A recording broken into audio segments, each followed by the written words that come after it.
வணக்கம் friends, welcome to my channel.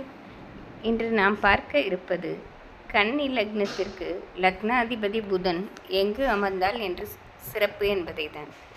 கன்னி லக்னத்திற்கு வரும் லக்னாதி புதன் மிகவும் அறிவு சார்ந்த கிரகமாக இருப்பதால் ஜாதகருக்கு அனைத்திலும் ஏற்றத்தையே கொடுப்பார்.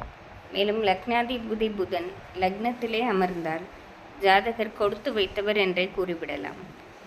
காரணம், லக்னாதிபதி புதன் அங்கு ஆட்சி பெறுவதோடு மூலத்திரிகோண வீடாகவும் இருப்பதால், கன்னி லக்னாதிபதி புதன் லக்னத்திலேயே இருப்பதால் ஜாதகருக்கு ஒரு தன்னம்பிக்கையும் தைரியமும் நிறைந்தவராக இருப்பார்.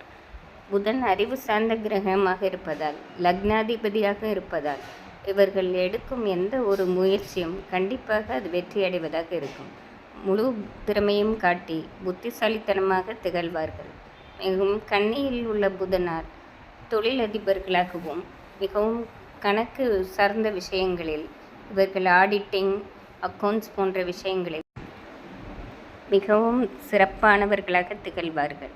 மேலும் லக்னத்திலே புதன் திக்பலம் அடைவதாலும் ஜாதகர் எப்பொழுதும் ஒரு தன்னம்பிக்கை மிகுந்த மனிதராக இருப்பதோடு பலருக்கு அறிவுரை கூறி நல்வழிப்படுத்துவராகவும் இருப்பார்கள்.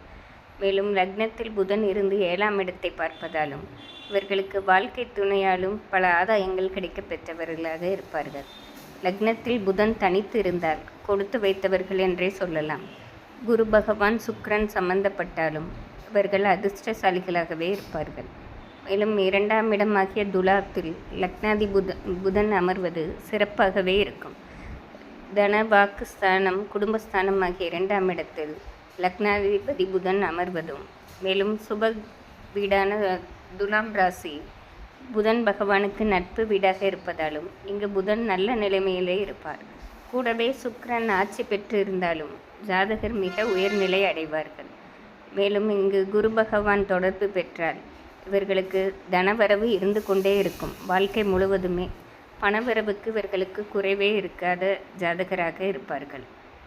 3ஆம் இடமாகிய விருச்சிகத்தில் லக்னாதிபதி புதன் இருப்பது அவ்வளவு சிறப்பாக கருதப்படவில்லை. காரணம், இங்கு செவ்வாய் வீட்டில் புதன் பகை பெறுவதாலும், மேலும் 3ஆம் இடத்தில் மறைவு ஸ்தானமாக இருப்பதாலும் ஜாதகர் தன்னம்பிக்கை குறைந்தவராகவே இருப்பார். பிறவி முதலே ஒரு தன்னம்பிக்கை இல்லாதவராக இருப்பதால் எந்த புது முயற்சியும் எடுக்காதவராக இருப்பார். இவர்களுக்கு குரு பகவான் பார்வை இருந்தாலோ அல்லது சேர்க்கை இருந்தாலோ சமாளிக்கும் ஆற்றல் பெற்றவர்களாக இருப்பார்கள். மேலும் இவர்களுக்கு பூர்வ புண்ணியாதிபதியாகிய சனி பகவான் தொடர்பு பெற்றால் ஓரளவு எதையும் சமாளிக்கும் ஆற்றல் பெற்றவர்களாக இருப்பார்கள். எந்த நிலைமையிலும் 3ஆம் இடத்தில் புதன் இருப்பவர்கள் சற்று அதிர்ஷ்டம் குறைவானவர்களாகவே இருப்பார்கள். மேலும் 4ஆம் இடம் ஆகிய தனுசில் புதன் இருப்பதால் அதிர்ஷ்டம் என்றே சொல்லிவிடலாம். இது இயற்கை சுப வீடாக இருப்பதாலும் 4ஆம் இடமாக இருப்பதாலும் தாயார் வழி சொத்துக்கள் கிடைக்கப்பெறுபவர்களாக இருப்பார்கள். இங்கு புதன் நட்பு கிரகமாக இல்லாவிட்டாலும் சுப வீடாக தனுசு இருப்பதால் ஜாதகருக்கு நற்பலனையே கொடுப்பார். மேலும் லக்னாதிபதி ஒரு கேந்திரத்தில் இருப்பது சிறப்பாக கருதப்படுவதால் இங்கு புதன் தனித்து இருப்பது சிறப்பாகும். இங்கு கூடவே குரு பகவான் அமர்ந்தால் அவர்கள் அதிர்ஷ்டசாலிகளாகவே இருப்பார்கள்.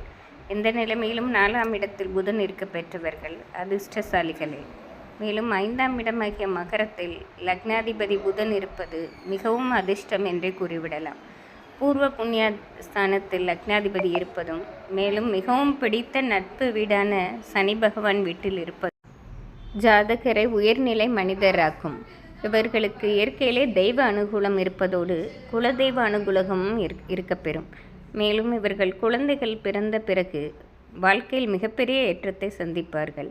பிள்ளைகளால் பல ஏற்றங்களும் லாபங்களும் காண்பார்கள். மேலும் பிறவி முதலே இவர்களுக்கு பொருளாதார தடையின்றி கிடைப்பதாகவும் நிரந்தர தொழில் கிடைப்பதாகவும் இருக்கும். எந்த நிலைமையிலும் பூர்வ புண்ணிய இடத்தில் லக்னாதிபதி இருப்பது ஜாதகரை சிறப்பான மனிதராக மாற்றும். 6ஆம் இடத்தில் கும்பத்தில் லக்னாதிபதி புதன் இருப்பது ஒரு சமமான நிலை என்று சொல்லிவிடலாம். இங்கு புதன் மறைந்தாலும் நட்பு கிரகமான சனி பகவான் வீட்டில் இருப்பதாலும், மேலும் 6ஆம் இடம் அவருக்கு நட்பு கிரகமாக இருப்பதால் ஓரளவு கடன் கொடுத்து அதற்கு பின் வாழ்க்கையில் முன்னேற வைப்பார். இவர்களுக்கு அவ்வப்போது நோய்களும் வரக்கூடும். அதை தாங்கும் மனோதிடத்தையும் புதன் பகவான் கொடுத்து விடுவார். இங்கு கூடவே குரு பகவான் இருந்தாலோ பார்த்தாலோ ஜாதகருக்கு வாழ்க்கையில் பிற்பாதையில் எதையும் தாங்கும் மனிதராக இருப்பார். போராட்டத்திற்கு பின் ஜெயிக்கும் மனிதராக இருப்பார்கள். 7ஆம் இடம் ஆகிய மீனத்தில் இருப்பது ஒரு அதிர்ஷ்டமான நிலை என்றே கூறிவிடலாம். இங்கு மீனத்தில் புதன் நீச்சம் பெற்றாலும் அவர் ஒரு சுப வீடாகி இருந்து அது 7ஆம் இடமாக இருப்பதால் லக்னத்தையே இங்கு பார்ப்பதாலும் இங்கு கூடவே உச்சம் பெற்ற சுக்கிரன் இருந்தாலும் ஜாதகருக்கு ஏற்றமானதாகவே இருக்கும். இங்கு கூடவே குரு பகவான் ஆட்சி பெற்றாலும் ஜாதகருக்கு திருமணத்திற்கு பின் அனைத்து பாக்கியங்களும் கிடைக்க பெற்றவர்களாக இருப்பதோடு ஜாதகரை ஒரு தன்னம்பிக்கை மனிதராக மாற்றக்கூடும். மேலும் லக்னத்தில் குரு பகவான் இருந்தாலும் சிறப்பான அம்சமாகவே இருக்கும். மேலும் 8ஆம் இடம் ஆகிய மேசத்தில் லக்னாதிபதி புதன் இருப்பது அவ்வளவு சிறப்பானதாக இருக்காது. காரணம் 8ஆம் இடத்தில் மறைவதாலும் அங்கு செவ்வாய் வீட்டில் புதன் பகை பெறுவதாலும் ஜாதகர் பிறவி முதலே கஷ்டப்படும் சூழ்நிலையிலே இருப்பார். எந்த விஷயமும் எளிதில் கிடைத்து விடாது. பல போராட்டங்கள் நடத்தி கொண்டே இருப்பார்.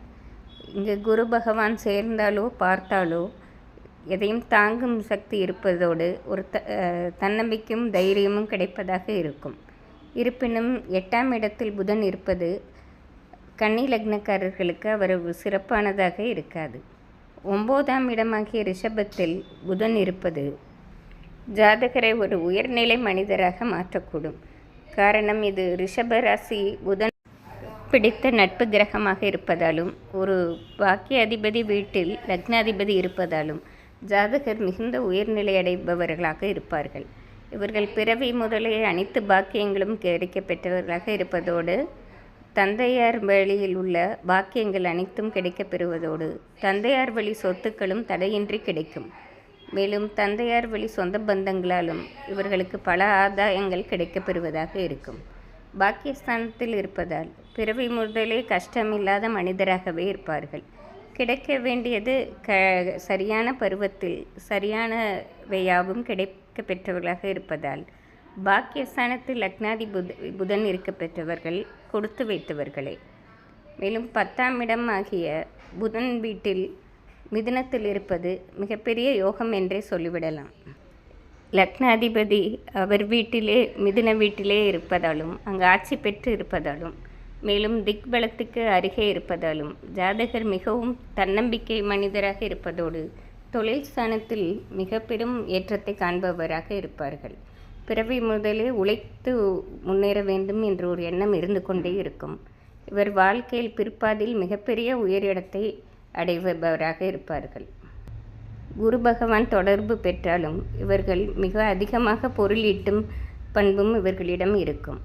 மேலும் 11ஆம் இடமாகிய கடக வீட்டில் இருப்பது நன்மை என்றே கூறிவிடலாம். லக்னாதிபதி லாப வீட்டில் இருப்பது ஜாதகரை மிக உயர்நிலை மனிதராக்கும். இங்கு சந்திர பகவான் வளர்ப்பிறையாக இருந்தால் ஜாதகர் மிகப்பெரிய அதிர்ஷ்டசாலியாகவே இருப்பார். மேலும் லாபஸ்தானத்தில் இருக்கும் புதனால் ஜாதகர் பிறவி முதலே அனைத்து பாக்கியங்களும் கிடைக்க பெற்றவராகவே இருப்பார். இங்கு குரு பகவான் தொடர்பு பெற்றால் இவர்களுக்கு அதிர்ஷ்டம் தேடி இவர்களை தேடி வருவதாகவே இருக்கும். 12ஆம் இடமானிய சிம்மத்தில் லக்னாதிபதி புதன் இருப்பது ஓரளவு நன்மையானதாகவே இருக்கும். இவர் 12ஆம் இடத்தில் மறைந்தாலும் நட்பு வீடாகிய சூரியன் வீட்டில் இருப்பதால் சிறப்பான பலனே இருக்கும். மேலும் இங்கு ஆட்சி பெற்ற சூரியன் கூடவே இருந்தாலும் ஜாதகர் அனைத்து யோகமும் பெற்றவர்களாகவே இருப்பார்கள். இங்கு குரு பகவான் சம்பந்தப்பட்டால் மிகப்பெரிய ஏற்றம் பொருளாதாரத்தில் ஏற்படும் காலமாக இருக்கும். மேலும் ஜாதகருக்கு 12ஆம் இடத்தில் மறைந்து இருப்பதால் சில சமயம் தூக்கமின்மையும் சில குழப்பமான முடிவுகள் எடுக்கும்படியான சூழ்நிலையும் ஏற்படும். இவர்களை குரு பகவான் லக்னாதிபதி சிம்மத்தில் அமர்ந்திருக்கும் போது எங்கிருந்தாவது பார்த்தால் ஜாதகருக்கு நல்ல பலனை கொடுப்பவராக இருப்பார். லக்னாதிபதி புதன் கன்னி லக்னத்திற்கு எங்கு அமர்ந்தால் சிறப்பு என்பதை பார்த்தோம். அடுத்த காணொளியில் துலாம் லக்னத்திற்கு லக்னாதிபதி சுக்கிரன் எங்கு அமர்ந்தால் சிறப்பு என்பதை பார்ப்போம். நன்றி, வணக்கம்.